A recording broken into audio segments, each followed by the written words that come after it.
दोस्तों आज है 23 मार्च 2021 और आज मैं आया हूँ सैफई हॉस्पिटल।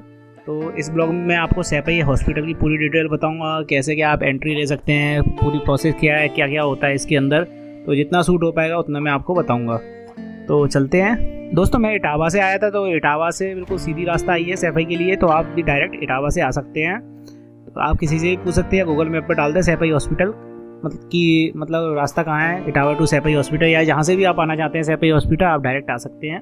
सैफई पहुंचकर आपको ये चौराहा मिलेगा, आप यहाँ से टर्न ले सकते हैं, या फिर इसके आगे भी एक रास्ता है उधर से भी टर्न ले सकते हैं। ये थोड़ी पतली रास्ता है और वो वाली थोड़ी चौड़ी रास्ता है, तो आप किसी से भी चले जाएँ डायरेक्ट आप हॉस्पिटल में पहुँच जाएंगे। और आप देखते रहें गूगल मैप पर या फिर किसी से पूछते रहें, क्योंकि थोड़ा सा अंदर है, ज़्यादा अंदर नहीं है लेकिन थोड़ा सा अंदर है। अगर आप पहली बार आए हैं तो थोड़ी बहुत दिक्कत हो सकती है। जैसे ही आप सैफई हॉस्पिटल के अंदर एंट्री लेते हैं तो सबसे पहले आप अगर अपनी कार से हैं तो आप कार पार्क कर सकते हैं, या फिर अपनी बाइक से है तो आप बाइक पार्क कर सकते हैं। तो बाइक के लिए पार्किंग बनी हुई है, कार के लिए भी पार्किंग बनी हुई है। जैसे कि मैंने उनसे पता किया था तो उन्होंने बताया था कार के लिए कोई चार्ज नहीं लगता, लेकिन बाइक के लिए 10 रुपये चार्ज है। जब आप अपनी बाइक पार्क करने के लिए जाएंगे तो वो आपको 2 रसीद काट कर देंगे। एक आपको अपने बाइक पर चिपकानी है, चिपकाने के लिए आपको ग्लू उधर ही मिल जाएगा टेबल पर रखा हुआ, और एक आपको अपने पास रखनी है।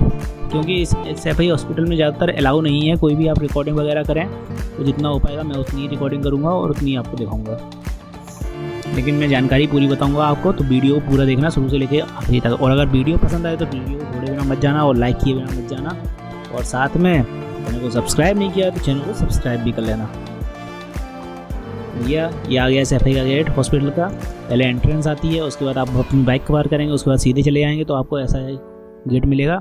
इसके आप सीढ़ियों से ऊपर चढ़ेंगे तो आपको लाइन में लगना पड़ेगा अपनी पर्ची बनवाने के लिए। पर्ची दोस्तों 1 रुपये की बनती है, और कोशिश करना आप शनिवार और रविवार को ना आएँ, क्योंकि शनिवार को हाफ डे होता है और रविवार को छुट्टी होती है। तो छुट्टी के टाइम आपको फालतू में परेशान होना पड़ेगा, और शनिवार को भी हाफ डे रहता है। और जब आप मंडे को आएंगे तो मंडे को भी आपको काफ़ी भीड़ मिलेगी, क्योंकि 2 दिन छुट्टी हो जाती है, इसलिए काफ़ी ज़्यादा जनता मंडे को आ जाती है, और फ्राइडे को भी आती है काफ़ी सारी जनता। तो इसके बीच में अगर आप आना चाहें तो आ सकते हैं, नहीं तो आप मंडे से फ्राइडे तक किसी भी दिन आए, कोई दिक्कत नहीं होगी। आपको थोड़ी बहुत टाइम तो लगता है, देखो भाई लाइन में लगोगे तो 1 घंटे का समय मान के चलना, 1 घंटे टाइम लग जाएगा। अगर आपकी जुगाड़ है तो करवा सकते हो, वैसे लाइन में लगे रहो तो ज़्यादा सही है। बहुत से लोग बोलते हैं सैफई हॉस्पिटल अच्छा नहीं है, ये वो फलाना ढिकाना, लेकिन ये सरकारी हॉस्पिटल है, गवर्नमेंट हॉस्पिटल है, डॉक्टर्स काफ़ी अच्छे हैं। मैं खुद यहाँ किसी काम से आया था तो मुझे पता चला, मतलब काफ़ी अच्छा हॉस्पिटल है, सर्विसेज भी काफ़ी अच्छी मिली है इस हॉस्पिटल की।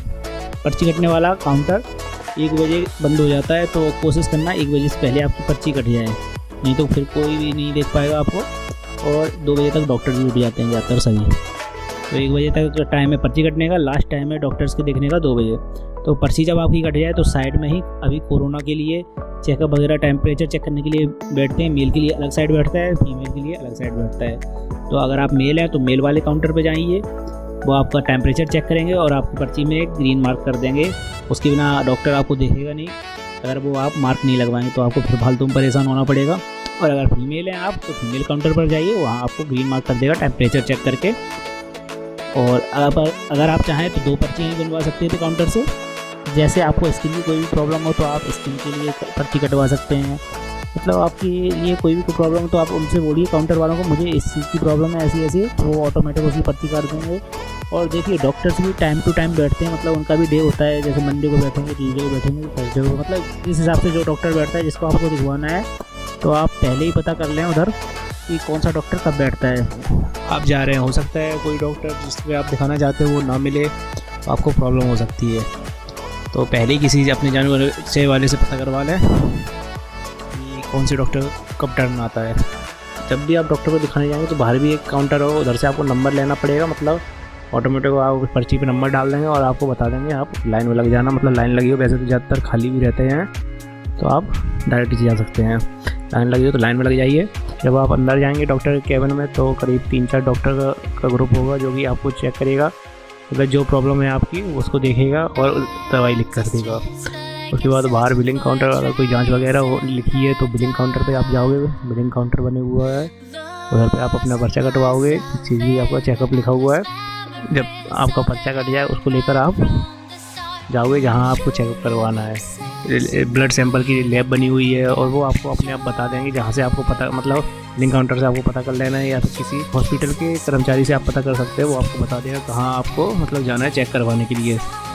अपना चेकअप करवाइए, उसके बाद वो रिपोर्ट का 2-3 दिन का टाइम रहता है, या फिर उसी दिन मिल जाती है रिपोर्ट, आपको बता दिया जाएगा।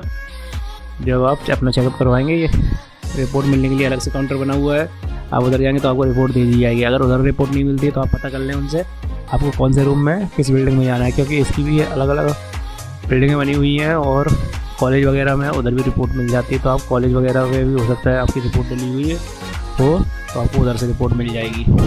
बस आप अपना कमरा नंबर पता कर लें, किस रूम में जाना है, आपको कौन सी बिल्डिंग में जाना है, वो आपको बता देंगे, तो आपको वहाँ से रिपोर्ट मिल जाएगी। उसके बाद अपने डॉक्टर को दिखाइए और बच्ची इलाज भी हो जाएगा। तो बहुत ही शानदार हॉस्पिटल है। एक बार अगर आप आ रहे हैं किसी हॉस्पिटल में दिखा रहे हैं, और यहाँ भी आप ट्राई कर सकते हैं, आपको पता मिल जाएगा।